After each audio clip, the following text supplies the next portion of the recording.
Glamour और चकाचौंध की दुनिया बहुत ही अजीब है। यहाँ उगते सूरज को सलाम किया जाता है और डूबते सूरज को हर कोई भुला देता है। कुछ ऐसा ही एक्ट्रेस परवीन बॉबी के साथ भी हुआ था। वही परवीन बॉबी जो टाइम मैगजीन के कवर पर फीचर होने वाली पहली बॉलीवुड एक्ट्रेस रही।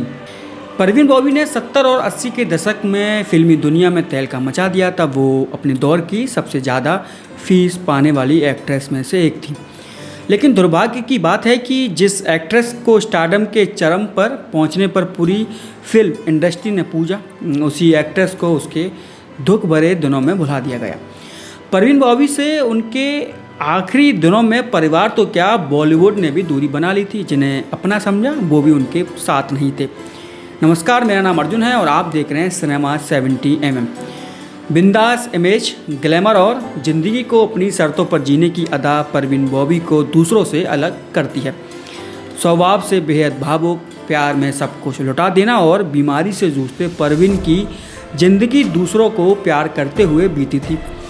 परवीन बॉबी ने 1970 और 80 के दशक में हिंदी सिनेमा पर राज किया था। वो अपने ज़माने की बड़ी स्टार थी। उन्होंने खूब पैसा और नाम कमाया, रिश्ते बनाए और सब कुछ छोड़कर दुनिया से चली भी गई। 4 अप्रैल 1954 को जन्मी परवीन बॉबी एक एक्ट्रेस और डांसर के रूप में 18 सालों तक भारतीय सिनेमा में छाई रही। परवीन गुजरात के जूनागढ़ की रहने वाली थी। उनके पिता जूनागढ़ के नवाब के यहाँ काम करते थे। परवीन ने अहमदाबाद के सेंट जेवियर्स कॉलेज से इंग्लिश लिटरेचर में बीए किया था। परवीन शुरू से ही मॉडलिंग में करियर बनाना चाहती थी। इसकी तलाश में वो मुंबई आई थी। बताया जाता है कि परवीन बॉबी डायबिटीज़ से पीड़ित थी और उन्हें पैरानॉइड सिजोफ्रेनिया नाम की बीमारी हुई थी। इस वजह से परवीन बॉबी कई लोगों को अपनी जान का दुश्मन समझने लगी थी। वो अमिताभ बच्चन और यहाँ तक कि प्रिंस चार्ल्स को भी इन्हीं नज़रों से देखती थी। उनका कहना था कि वो उन्हें मार डालेंगे।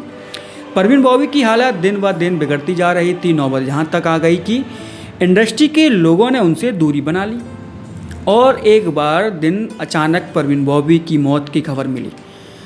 परवीन बॉबी जुहू मुंबई की एच रेवरा बिल्डिंग में 7वीं मंजिल पर रहती थी। परवीन बॉबी अपनी बीमारी के कारण फिल्मों से दूर हो चुकी थी। उन्होंने बाहरी दुनिया से भी खुद को अलग कर लिया था। ऐसे में बॉलीवुड के लोग भी परवीन से दूरी बनाए थे। डायबिटीज़ और पैरानॉइड सिजोफ्रेनिया के कारण उनकी हालत बहुत ख़राब हो गई थी। परवीन बॉबी की बिल्डिंग के मैनेजर ने जब देखा कि परवीन के फ्लैट के बाहर 3 दिन से दूध के पैकेट और न्यूज़पेपर इकट्ठे होते जा रहे हैं तो उसे शक हुआ। उसने तुरंत ही पुलिस को फ़ोन कर दिया। पुलिस जब आई तो दरवाज़ा बंद था और बार बार आवाज़ देने पर भी अंदर से कुछ हरकत नहीं हुई। तब पुलिस ने दरवाज़ा तोड़ा और अंदर का जो नज़ारा था उसने हर किसी के होश उड़ा दिए थे।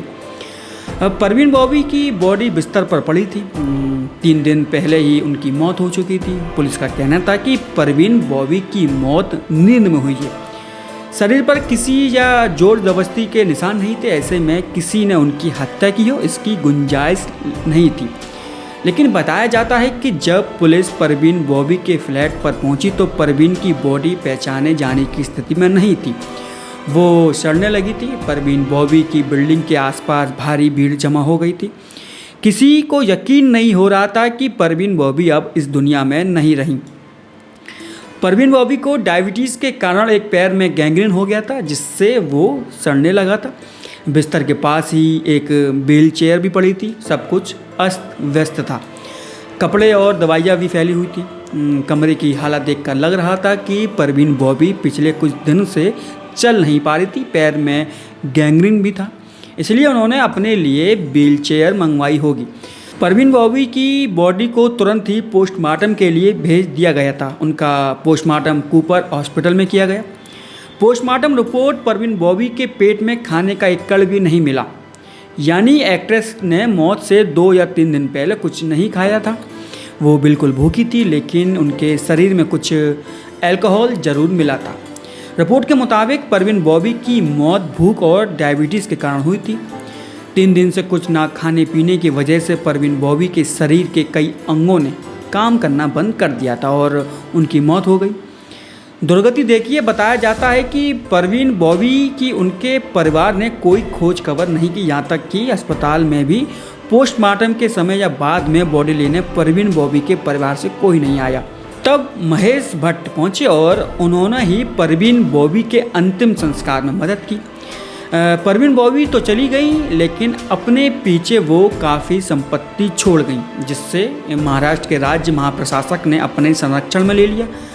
तभी परवीन बॉबी की संपत्ति पर कुछ लोगों ने अपना हक जताना शुरू कर दिया।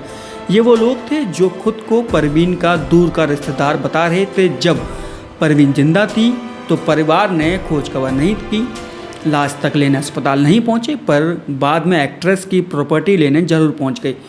परवीन बॉबी की संपत्ति पर विवाद बढ़ गया और यह मुंबई हाई कोर्ट तक चला गया, लेकिन बाद में कोर्ट ने एक्ट्रेस की संपत्ति पर फैसला सुनाया। फैसले के मुताबिक परवीन बॉबी की संपत्ति के 3 हिस्से किए गए। 70% हिस्सा गरीबों के लिए, 20% हिस्सा परवीन के मामा मुराद खान बीवी और 10% हिस्सा गरीब ईसाई बच्चों को दिया गया। परवीन बॉबी जूनागढ़ के रहने वाली थी। मुंबई के अलावा जूनागढ़ में भी परवीन बॉबी की संपत्ति थी। परवीन बॉबी ने अपनी वसीयत बनवा रखी थी। इससे परवीन बॉबी का जू स्थित रिवरा अपार्टमेंट जूनागढ़ में हवेली का सामान और ज्वेलरी शामिल थी। परवीन के बैंक अकाउंट में 20 लाख रुपए की राशि थी और उसे भी वसीयत का हिस्सा बनाया गया, लेकिन वसीयत के मुताबिक परवीन बॉबी की संपत्ति का इस्तेमाल एक ट्रस्ट बनाने के लिए किया गया ताकि गरीबों की मदद की जा सके। कैसा लगा जी हमारा फिल्मी किस्सा बॉबी परवीन के बारे में, हमें कमेंट करके ज़रूर बताइएगा। अगर आप फिल्मी किस्सा पसंद करते हैं तो हमें कमेंट करके बताइए कि अगला फिल्मी किस्सा हम किस पर बनाएं, एक्ट्रेस या एक्टर पे। अगर हमें आप कमेंट करके बताएंगे तो हम पूरी मेहनत करेंगे आप तक ये फिल्मी किस्सा पहुँचाने के लिए। और मिलते हैं नेक्स्ट वीडियो में, तब तक के लिए देखते रहें सिनेमा 70mm।